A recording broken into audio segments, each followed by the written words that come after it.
नमस्कार, target area PGT में आपका स्वागत है और आज हम पढ़ने जा रहे हैं चरक सूत्र का छठा अध्याय, जिसका नाम है तस्य अशीत्यम अध्यायम।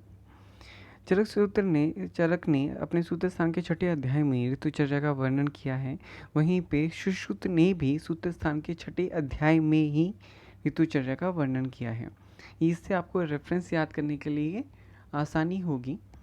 और अष्टांग हृदय ने इनके आधे अर्थात सूत्र स्थान के तीसरे अध्याय में ऋतुचर्या का वर्णन किया है। तो चलिए श्लोकों से आरंभ करते हैं। तो सबसे पहला श्लोक आता है, तस्य अशीत आदि आहाराद बलम वर्णश्च वर्तते। जो आप अशीत, पीत, लीढ़, खादित आदि आहार लेते हैं, इससे आपके बल एवं वर्ण की वृद्धि होती है। ये कई बार फिल इन द ब्लैंक्स में पूछ लेता है, या फिर फिल इन द ब्लैंक्स में आपका ये क्वेश्चन पूछ सकते हैं। इह खलु संवत्सरम षडंगम ऋतु विभागेन विद्यात्। क्वेश्चन आता है संवत्सर होता क्या है। तो संवत्सर आपका होता है षडंगम ऋतु विभागेन। एक साल में 12 मास होते हैं, 2 मास मिलकर एक ऋतु बनाते हैं।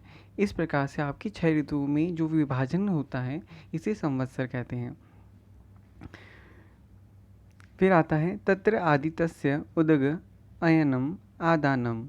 आदित्यस्य उदग, उदग मतलब आपका उत्तर की तरफ से, अयन मतलब निकलना, और आदि मतलब उत्तर के आदि से जो निकलता है सूर्य, तो वो आपका क्या कहलाएगा, उत्तरायण। ठीक है, उसे आप आदानम, आदान भी कह सकते हैं। इसमें कितनी 3 ऋतु आती हैं, तीर्ण ऋतु। शिशिर आदीन, शिशिर से शुरू होने वाली, ग्रीष्म अंतान, ग्रीष्म पे खत्म होने वाली। दूसरा आता है आपका दक्षिणायनम, और जिसको आप विसर्ग काल भी कह सकते हो। तो इसमें भी 3 ऋतु आती हैं, जो शुरू होती है वर्षा आदीन, वर्षा से शुरू होने वाली, और पुनर्हेमंत, अंत होने वाली। आगे आप देख सकते हैं कि आचार्य कहते हैं विसर्गे पुनर्वायवो न अतिरुक्षः। विसर्ग में जो वायु होती है वो अतिरुक्ष नहीं होती, तो इसका मतलब स्निग्ध होती है। तो इसका अर्थ उसमें कौन से रस होंगे आपके, मधुर, अम्ल एवं लवण। इसलिए इसको विसर्ग काल को सौम्य काल भी कहा जाए। आदानम पुनर्आग्नेयम, आदान काल को आग्नेय काल भी कहा जाता है। अगले श्लोक में आचार्य कहते हैं, शिशिर वसंत ग्रीष्मेषु रोक्षयम उत्पादयन्तो रुक्षान् रसांस तिक्त कषाय कटु कांश्च अभिवर्धयन्तोः नृणाम दौर्बल्यम आवहन्ति।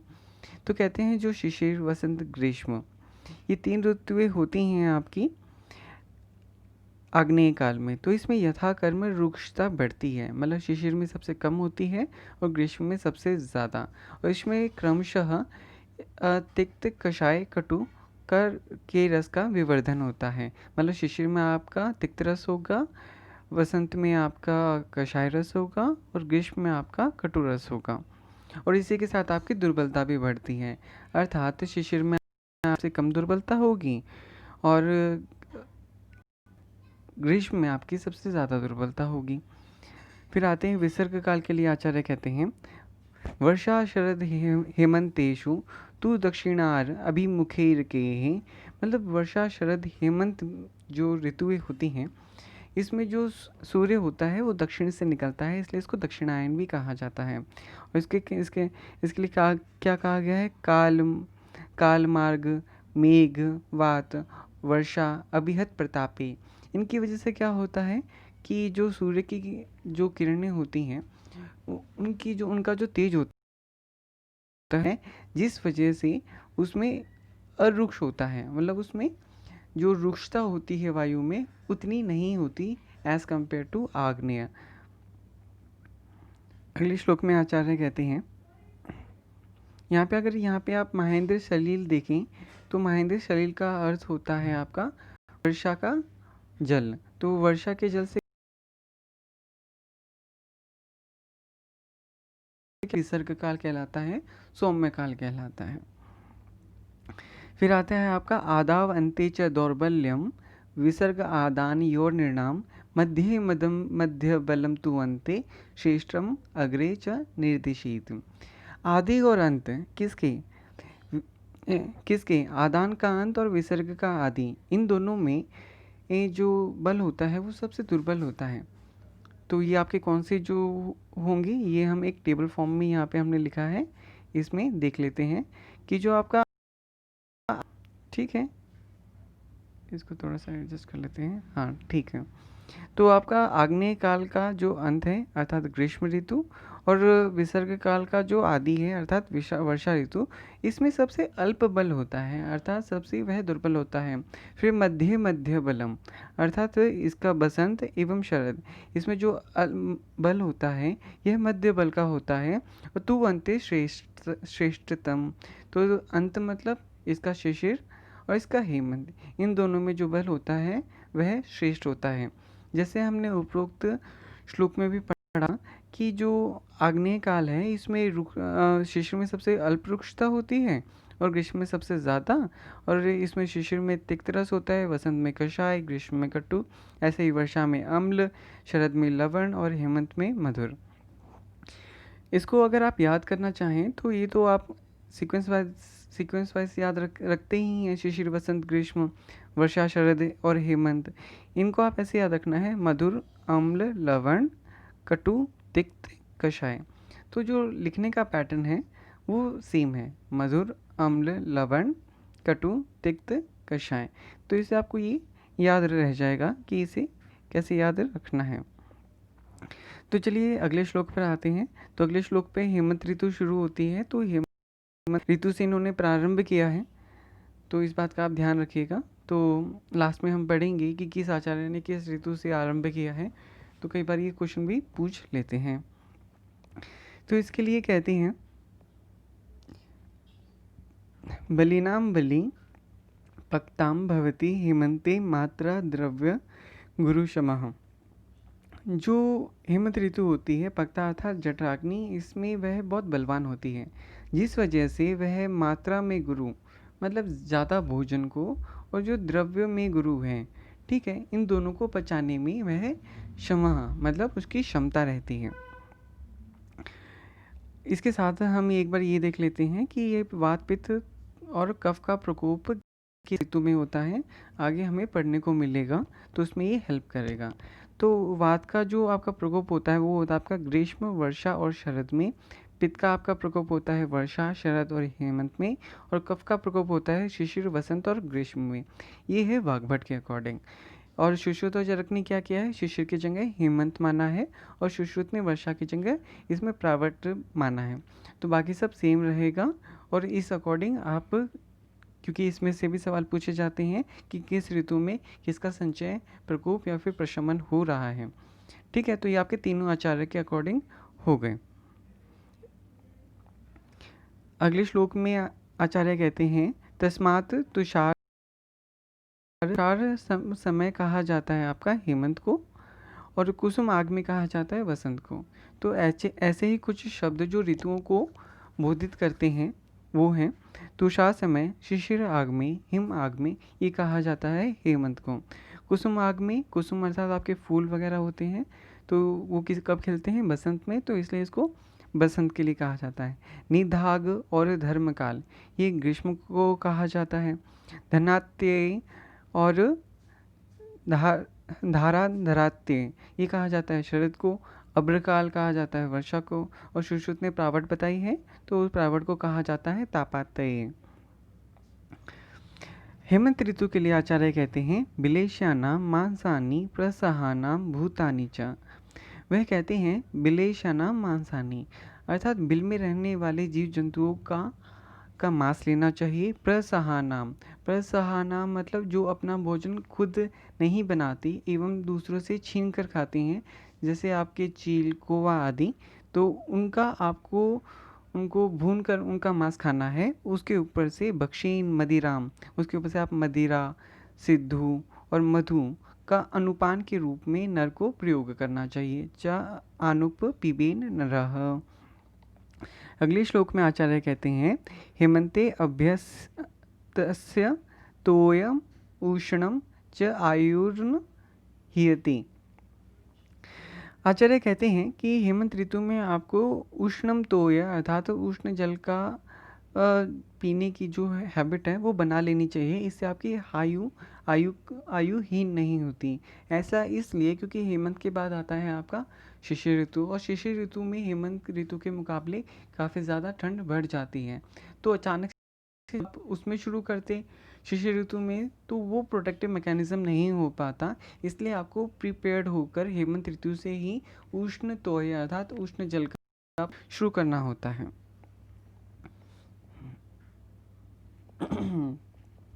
हेमंत ऋतु में कैसा आहार विहार होना चाहिए? तो आचार्य कहते हैं जेनताकम आतपम, वह कहते हैं कि आपको जेनताक स्वेद का प्रयोग करना चाहिए। भजेद भूमि ग्रहम च उष्णम, जो आपका कमरा है उष्ण, उसका प्रयोग करना चाहिए। उष्णम गर्भगृहम तथा, गर्भगृह मतलब जो आपका अंदर वाला कमरा है, मान लो आपका कोई घर है, उसमें जो बीच वाला कमरा है जो सबसे गर्म रहता हो, उसका प्रयोग करना चाहिए। आहार विहार में क्या है? वर्जेद अन्नपानानि वातलानि लघुनि च प्रवातम प्रमित आहारम उदमंतम हिमागमे। आपको वातल आहार अन्नपान का वर्जित है और लघु अन्नपान वर्जित है। प्रवात अर्थात आपका तीव्र वायु होती है और प्रागवात आपकी पूर्वी वायु होती है, इस बात का ध्यान रखिएगा। प्रवात आपकी मतलब तेज चलने वाली हवा, प्रागवात आपकी पूर्व से आने वाली हवा। ठीक है, प्रागवात हम आगे पढ़ने वाले हैं, तो इसलिए मैंने थोड़ा सा पहले बता दिया ताकि आपको रिमाइंड रहे, वहाँ पे जाके फिर से एक बार और पढ़ेंगे। तो इसमें परिमित और उद्मंत आपको हवा में नहीं खाना, अर्थात आपको ह से हेमंत में नहीं लेना, व से वर्षा में नहीं लेना। तो इस तरह से आप इसको याद रख सकते हैं। उद्मंत का अर्थ होता है पानी में मिला हुआ सत्तू। ठीक है, उद्मंत का मतलब होता है पानी में मिला हुआ सत्तू। आगे कहते हैं आचार्य शिशिरो तुल्य शिशिरल्पम विशेषणम। उसके आगे हमारा जो शिशिर ऋतु है वो स्टार्ट हो चुका है, तो उसके लिए वो कहते हैं तस्मात् हेमंतिकः सर्वः शिशिरे विधिर इष्यते है। तो आपको जो शिशिर ऋतु में हेमंत की तरह ही सारी विधि विधान का पालन करना है। और इसमें क्या नहीं लेना? कटुतिक्त कषायानि वातलानि लघुनि च वर्जेदन्नपानानि शिशिरे शीतलानि च। तो उसमें रस नहीं बताए गए थे, इसमें आपको पर्टिकुलर रस ये जो है एमसीक्यूज में पूछा जाता है कि कटुतिक्त कषाय कौन से किस में नहीं लेने, कौन से ऋतु में नहीं लेने, या फिर शिशिर ऋतु में कौन से रस नहीं लेने। तो ये कटुतिक्त कषाय इंपॉर्टेंट है, तो इसको याद रखना। वातलानी लघुनी च, ये दोनों में कॉमन थे आपके। वर्जित पानानी, तो वाल अन्नपान आपको नहीं लेना, लघु अन्नपान आप नहीं लेना, कटुतिक्त कषाय प्रधान अन्नपान आपको नहीं लेना, और शीतल द्रव्यों का, शीतल आहार विहार का आपको प्रयोग नहीं करना है। शिशिर के बाद अब आए हैं वसंत ऋतु पर। ठीक है, तो वसंत ऋतु में पहले हम ये जो श्लोक है उससे पहले ये चीज़ देख लेते हैं। पहले ये श्लोक ही पढ़ लेते हैं। वसंते निचितः श्लेष्माः दिने अग्नि बाधते ही रोगांस ततः प्रकृति बहुन।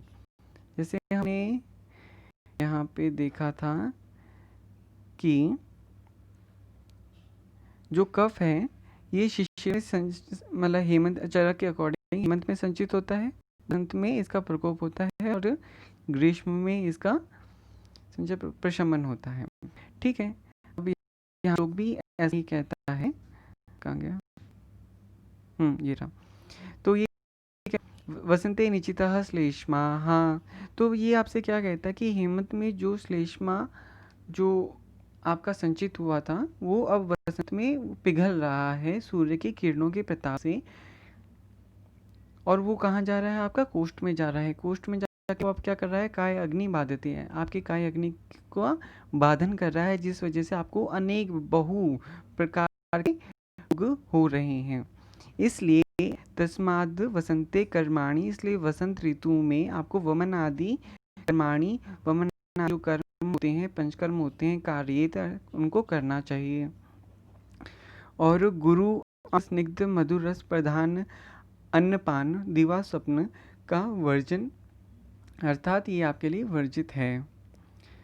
इसके लिए इसमें वसंत ऋतु में और आचार्य कहती हैं सुख नाम सोच विधिम शीलते कुसुम आग में है। कुसुम आग में आपको मैंने बताया था कि कुसुम आग में बसंत को कहा जाता है। तो इसमें आपको जो शौच विधि करेंगे, जो भी वॉशरूम के बाद या फिर हाथ पांव धोने के बाद, जो भी जिस भी तरह का आप करेंगे, तो उसमें आप उष्ण जल का प्रयोग करेंगे। खाने में आप यव गोधूम भोजन, यव अर्थात जौ, गोधूम अर्थात आप गेहूं का प्रयोग होगा। इसमें आप भक्षी निर्गतम सीधुम, इसमें आप निर्गत सीधु और माध्यमिक पीने के प्रयोग में इस्तेमाल करेंगे। वसंत भवेत, वसंत में आप अनुभव करेंगे किसका? स्त्रीणाम यौवन, स्त्री के युवा और पन्नानाम अर्थात बाग बगीचे फूल उपवन इनके यौवन का। ठीक है, फिर आता है आपका मयूर जगतः, मयूर खेर। अब हमारा आता है ग्रीष्म के लिए। आचार्य कहते हैं मयूर खेर जगतः, मयूर खेर तेज का प्रताप। ठीक है, किसके ऊपर? जगत के ऊपर। तो ग्रीष्म में रवि हाथ आपका सूर्य से, सूर्य के तेज प्रताप से, जगत में तेज के प्रताप से उस स्नेह का अर्थात उसका शोषण हो जाता है। ठीक है, तो इसलिए स्वादु शीत द्रव्य पदार्थ स्निग्ध अनपान का आपको ग्रहण करना चाहिए, अर्थात वह आपके लिए हितकर है। इसमें आपको शर्करम मंथम, आपको ठंडी शर्करयुक्त मंथ पीनी चाहिए। जांगला नाम मृग पक्षिणाः, जांगल मृग पक्षियों का आपको का खाना चाहिए। कहते हैं आगे मध्यम अल्पम न वा पेयम अथवा सब सुबहु उदकम, जो आपको मध्य लेना है वह आपको अल्प मात्रा में लेना है, या फिर वा पेयम, या फिर पीना ही नहीं है। अगर आपको पीना है तो सुबहु उदकम, तो उदक अर्थात आपका पानी, बहु मतलब बहुत ज़्यादा, तो आपको मध्य में बहुत सारा पानी मिला के लेना है। तो अष्टांग हृदय आपके यहाँ पे कहते हैं अगर आप इस तरह से अगर मद्य का सेवन ग्रीष्म ऋतु में नहीं करते तो इससे आपको 4 रोग हो सकते हैं: क्रोध, शैथिल्य, दाह एवं मोह। आचार्य कहते हैं अम्ल कटु उष्णानि व्यायाम च विवर्जित, तो आपको ग्रीष्म ऋतु में लवयुक्त अम्ल युक्त कटु प्रधान रस युक्त उष्ण एवं व्यायाम आदि जो क्रिया है वह वर्जित है। ये आहार के विहार के लिए कहते हैं दिवा शीत ग्रही, दिन के कमरे में रहना चाहिए, एसी वाले कमरे में रहना चाहिए। ऋषि अर्थात रात को दंद्रांशु शीतले है, रात को चांद की शीतलता की में आप अर्थात सोना चाहिए। आपको कमरे में सोना चाहिए, रात को आपको चांद की चांदनी में, शीतलता वाली चांदनी में आपको सोना चाहिए। तो भाष बताते हैं कि शिशिर और ग्रीष्म में आर्द्रक का निषेध होता है, और भाष ने पित्तज मूत्रकृच एवं श्वेत के अतियोग की चिकित्सा में ग्रीष्म ऋतुचर्या का प्रयोग माना है। ग्रीष्म काल के लिए आचार्य एक बात और कहते हैं मैथुन आदि विरतो नरः, ग्रीष्म काल में एक नर को मैथुन आदि क्रिया नहीं करनी चाहिए। आदान दुर्बले देहे पक्ताम भवति दुर्बलः, आदान काल में जो देह होता है वो दुर्बल होता है, उस वजह से आपकी जठराग्नि भी दुर्बल होती है। वैसे ही सवर्षांस्व अनिलादीनाम दूषणैर बाध्यते पुनः, ऐसे ही वर्षा में भी आपका देह दुर्बल होता है, जिस वजह से वात आदि दूषित होने की वजह से आपकी अग्नि जो वर्षा में होती है वो पुनः बाधित ही रहती है। वर्षा अग्निबले क्षीणे, वर्षा में आपका अग्निबल क्षीण रहता है क्योंकि इसमें प्रकोप होता है पवन अर्थात आपका वात आदि का। साधारणः सर्वोः विधिर वर्षासु शस्यते, ये आचार्य वर्षा के ऋतु के लिए कहते हैं कि आपको इसमें सभी साधारण जो विधि प्रयोग करना चाहिए। साधारण विधि का मतलब होता है जो भी त्रिदोष नाशक आपकी विधियां होंगी, जो त्रिदोष नाशक आपका आहार विहार होगा, वो आपको ग्रहण करना है। उद्मंत जैसे मैंने आपको बताया था कि 2 ऋतुओं में नहीं लेना, हवा में नहीं खाना, ह से हेमंत, व से वर्षा। दिवा स्वप्न नहीं करना। दिवा स्वप्न सिर्फ किस में कर सकते हैं? ग्रीष्म ऋतु में कर सकते हैं, बाकी किसी भी ऋतु में दिवा स्वप्न वर्जित है। ओस की बूंदे, अवश्य का अर्थात होता है ओस की बूंदे, तो आपको ओस की बूंदे ग्रहण नहीं करनी है। नदी का जल का आपको प्रयोग नहीं करना है। नदी के जल के लिए आचार्य चरक ने सूत्र 25 में बताया है कि जो वर्षा के नदी का जल है वो अधिकतम जल होता है, और चरक सूत्र वह जल वर्ग में बताते हैं कि जो आपका नदी का जल होता है ये होता है। ठीक है, आचार्य अगले श्लोक में कहते हैं व्यायामम चैव व्यवायम छात्र वर्जित। तो इसमें व्यायाम, आतप सेवन, व्यवाय अर्थात आपका मैथुन आदि क्रिया, यह सब वर्जित हैं। और भोजन संस्कार शूद्रान वितान भजित अर्थात आपका मधु। तो पान, भोजन और किसी भी संस्कार में अगर आप कुछ भी ले रहे हैं वर्षा में, तो उसमें आप मधु मिलाएंगे। तो ये आपसे पूछा जाएगा कि किस ऋतु में मधु का प्रयोग पान और संस्कार के रूप में प्रायः किया जाता है, तो आपका जो जवाब होगा वह होगा वर्षा। तो मधु के लिए जो वाग्भट होते हैं वह इसे वातल मानते हैं और त्रिदोषर मानते हैं।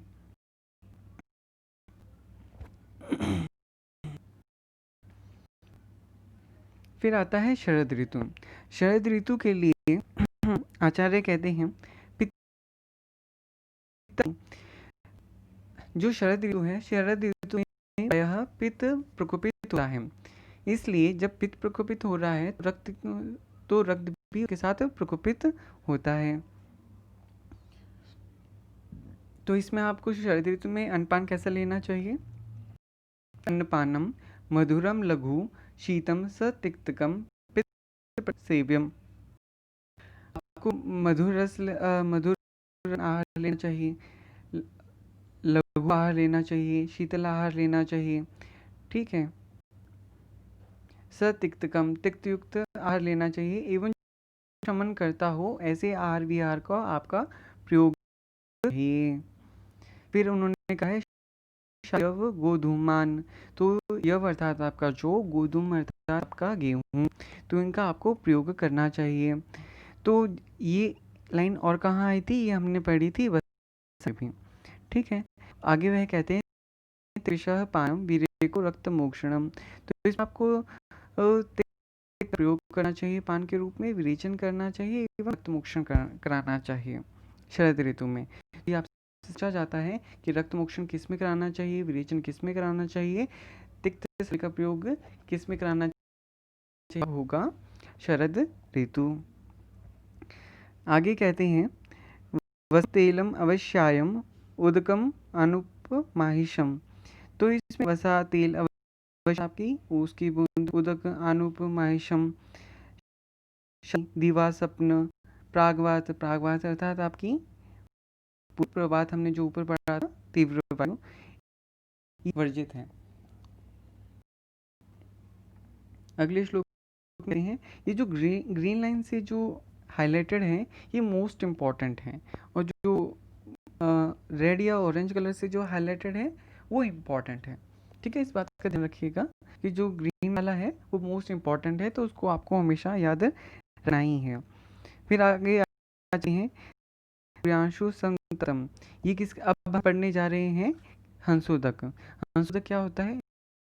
मतलब दिन में जो सूर्य की रोशनी से संतप्त हो रखा हो, रात में चंद्रमा की रोशनी से जो शीतल हो रहा हो, निर्दोषम काल के प्रभाव से वह निर्दोष हो गया हो, और अगस्तेन आविष्कृतम, और अगस्त्य तारे की वजह से उसमें जो विष है वो है नाश हो चुका हो, तो उसे बोलते हैं हंसोदक। हंसोदक शरद है और यह अवगाहन हेतु इसका प्रयोग अमृत के समान माना गया है।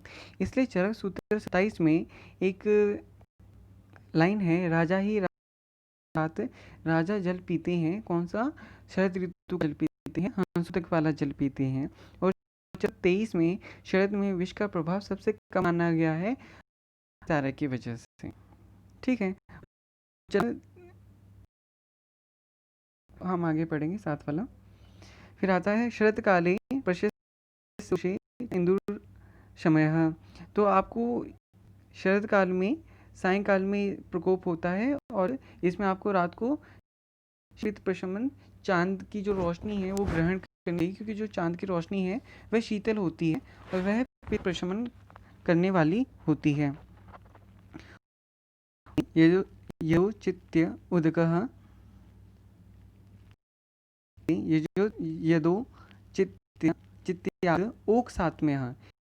तो एक बार आपसे ये फिलिंग द ब्लैंक्स में पूछा जाता है, यदो डैश सात्म्यम तद उच्यते। तो आपका ओक सात्म्यम उच्यते। जो ये वर्णन है ना, वो आचार्य ने पहली बार चरक सूत्र 6 में ही बताया है। तो कई बार अगर रेफरेंस के लिए पूछा जाए कि सातवें का पहली बार वर्णन कहाँ आया है, तो आपको ये बताना है कि ये चरक सूत्र 6 में आया है।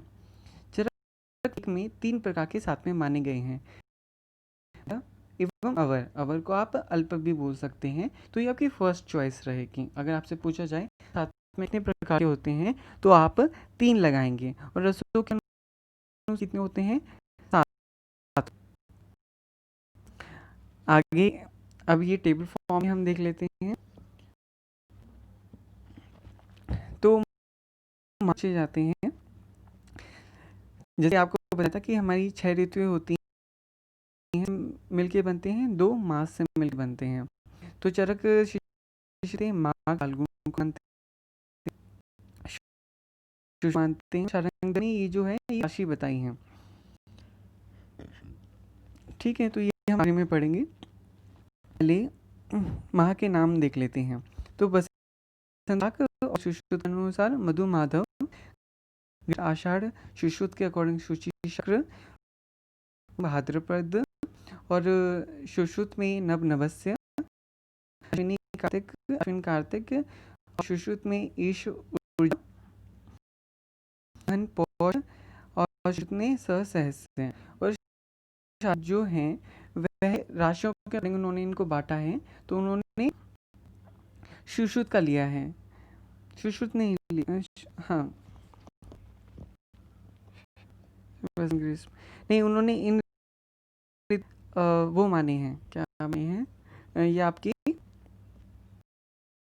राशि मानी है। राशि मानी है कुंभ और मीन। राशि आती है मेष और वृषभ, आती है मिथुन और कर्क, आती है सिंह एवं कन्या, आती है वृश्चिक एवं तुला, आती है धनु एवं मकर। ये तो चरक ने हेमंत चर्या से आरंभ किया है, ने वर्षा ऋतु से, और ऋग्वेद में शरद ऋतु से आपका जो ऋतुचर्या है वो आरंभ होती है। प्रावृष में एवं वर्षा ऋतु के मध्य ये शारंगधर में वर्णित है। होता है मार्गशीर्ष।